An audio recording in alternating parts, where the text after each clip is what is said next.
All right, so what we're going to be looking at here is Tomi Lahren. She goes on Fox and Friends, I think every week, if I'm not mistaken. She's definitely part of the Fox family now. They're definitely cashing in on some of these younger people, younger conservatives, who have some clout nowadays in the political sphere. But I would say brace yourselves. It's really cringy.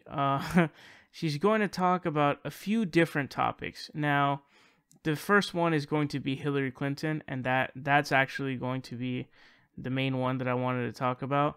And it's pretty hilarious because you're going to be kind of surprised by what I say. But let's check this out. Hillary Clinton not shying away from the spotlight, appearing on the Rachel Maddow show last night. And as you may have suspected, she called out our president. Got to stop him before the midterms. Watch.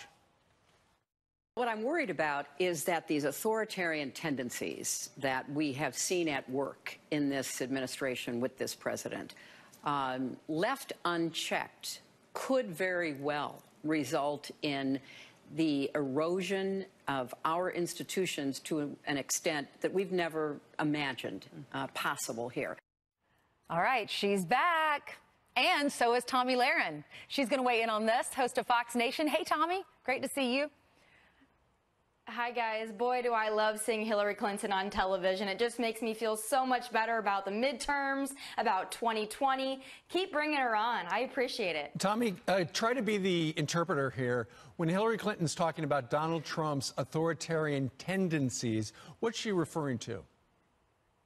I have no idea. I don't know if by authoritarian tendencies she's referring to GDP over 4%, unemployment at a near 18-year low. I'm not sure what she's looking at here, but again, like all Democrats, she rests on the, well, he's mean and I don't like what he tweets and I don't like what he says. Listen, once Democrats understand that we didn't elect this president to be nice, we elected him to get stuff done, maybe they'll understand his appeal and his accomplishments. Until then, they're lost.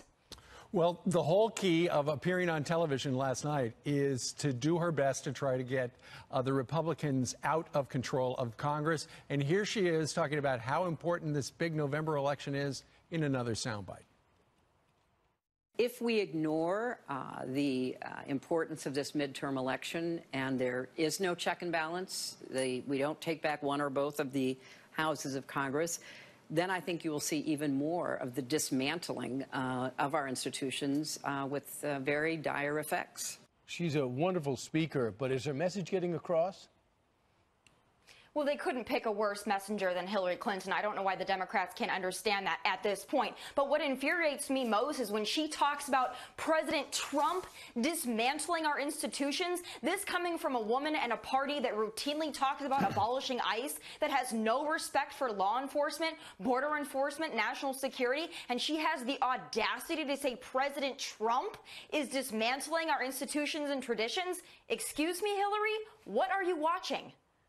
All right, so let's talk about a double standard. All right, so Karen Monahan, she's the ex-girlfriend of Deputy DNC Chairman Congressman Keith Ellison. She has accused him, they dated for 3 years. Her son went out and said that he witnessed his mom being abused by Keith Ellison, and then she doubled down on that and said, I didn't want to talk about it, but my son brought it up. Now you're blasting my son, so I need to come forward. This is what she tweeted. She said, no, they don't. I've been smeared, threatened, isolated by my own party. I provided medical records from 2017 stating on 2 different doctor visits. I told them about the abuse and who did it. My therapist released records stating I've been dealing and healing from the abuse. She's saying she's being slammed by her own party. Meanwhile, the double standard here is Democrats are quick to judge Judge Kavanaugh. What is your opinion about it?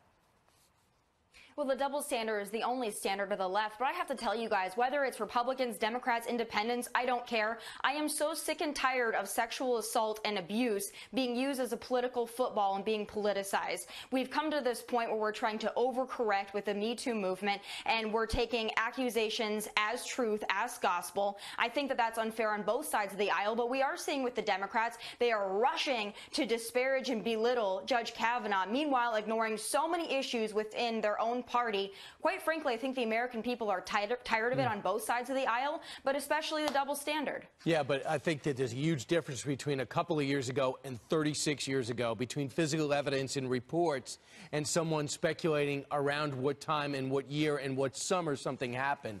I think this is a huge story. Oh, no, it absolutely is. And I think that certainly when we're talking about abuse, we're talking about sexual assault or harassment, it needs to be taken seriously on both sides of the aisle. But we need to have some common sense when we're looking at these case by case. And what infuriates me so much about what's happening to Judge Kavanaugh is this doesn't seem like a true case of victimhood. It seems more like a case of opportunity for political purposes that should never have a place in the political process. And it's really disappointing to see it. As a woman, I'm disappointed to see other women using it in that way. Well, let's talk about seeing you. We can see you on Fox Nation, that streaming subscription-based service that's going to be coming out shortly. We're going to get more information on that on foxnation.com. Sign up now and become a Hallmark member. Super fan of Fox. All right, Tomi, thank you very much for joining us live. Thank you, Tommy. All right, so the Hillary Clinton interview is very cringe. Now, first of all, I want to say she really looks horrible. Like, she looks like she has not really been sleeping much. I mean, holy shit, she looks really fucking bad. She clearly is not enjoying herself. It's very obvious that she's going through a lot of troubles. But here's what I want to say, and you may be surprised by this, but Tomi Lahren is right on one point. One of those points being that Hillary Clinton is the worst possible messenger for the Democratic Party. That statement, I don't think any of us can disagree with whatsoever. I mean, that is 100% true. The best bet for the Democratic Party would actually be if Hillary Clinton just completely disappeared from the political sphere. Like, if she just, like, you know, did her own thing and just, you know, whatever she does, I don't know what she does, you know, just stayed out of the political sphere. Stop attempting to sort of, you know, use your influence that you supposedly have, because Hillary Clinton really is a really horrendous messenger for anything, politically speaking. She's not going to help anything. She might even make things worse. But I'll never understand why she lost so bad in terms of who she lost to. And somehow idiots think that it's a good idea for that same person to come back and to actually attempt to help the Democratic Party in these midterms, when it's very clear that she's not going to help anybody. She's going to make things worse, if anything, because it's just going to rile up more people that hate her to, you know, go out and just sort of go after them. Now, aside from Hillary Clinton being a horrendous messenger and, you know, going on, and this Rachel Maddow interview is annoying as fuck too. I didn't, like, a lot of people were talking to me about it. They were telling me stuff about it. And how Hillary Clinton is, you know, talking about Russia like a trillion gazillion times, it's hilarious, man. Jimmy Dore actually did a really hilarious comedic sketch of where there were these writers, I think, on Jimmy Fallon that wrote letters thanking Hillary Clinton for, I don't know, having a vagina. I mean, that's all I can think of. And he made a comedic sketch of that where he, like, wrote out all these things that to thank her for, and it was a troll thank you, obviously, and so it's thanking her for stuff like blaming other people and blaming everyone else except for yourself, and, you know, it was really hilarious. So I recommend you check that out. That was a pretty good summary of Hillary Clinton's interview of Rachel Maddow right now.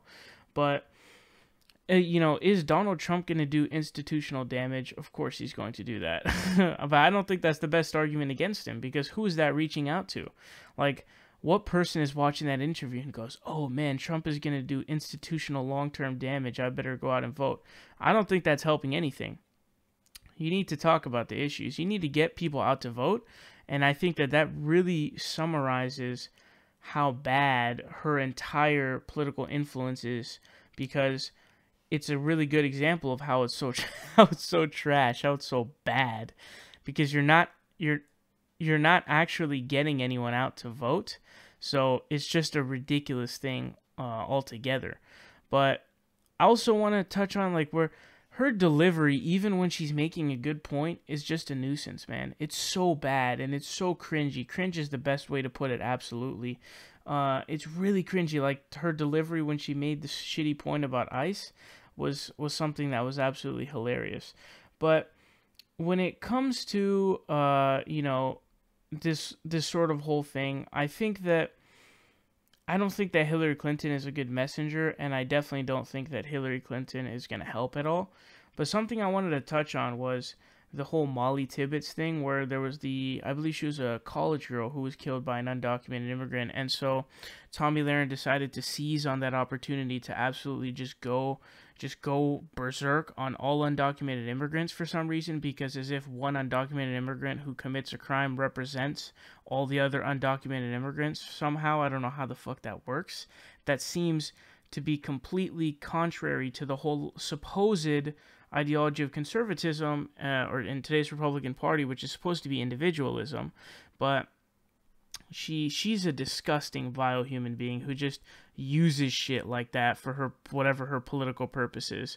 And I just saw like a border agent, I think border security, just admitting to some killing multiple people, and it's like, where are you to talk about that? Where are you to talk about all the different Trump shit that's been going on, all the indictments and different stuff like that? And the Brett Kavanaugh thing, like, I don't even know what she's talking about. And she's using her position as a woman to try to advance her opinion as well. That was not really very good either. It didn't make any sense. But the Kavanaugh thing, I don't even know what the fuck she's talking about. It's documented that she spoke to her psychiatrist, back in, I think it was 2012. So it's 6 years ago. So how is this a political stunt? This is something legit. I don't know what the fuck you're talking about. And the Keith Ellison thing, honestly, I mean, that should get its, like, rounds. Like, I'm not sure why that should even be an issue. Like, if something is going on, like, that needs to be discussed. But in summary, Hillary Clinton, disappear, go away, use instant transmission, and get the fuck out of the entire, universe, because you have just been a horrendous politician, a horrendous political influence, and just disappear, man.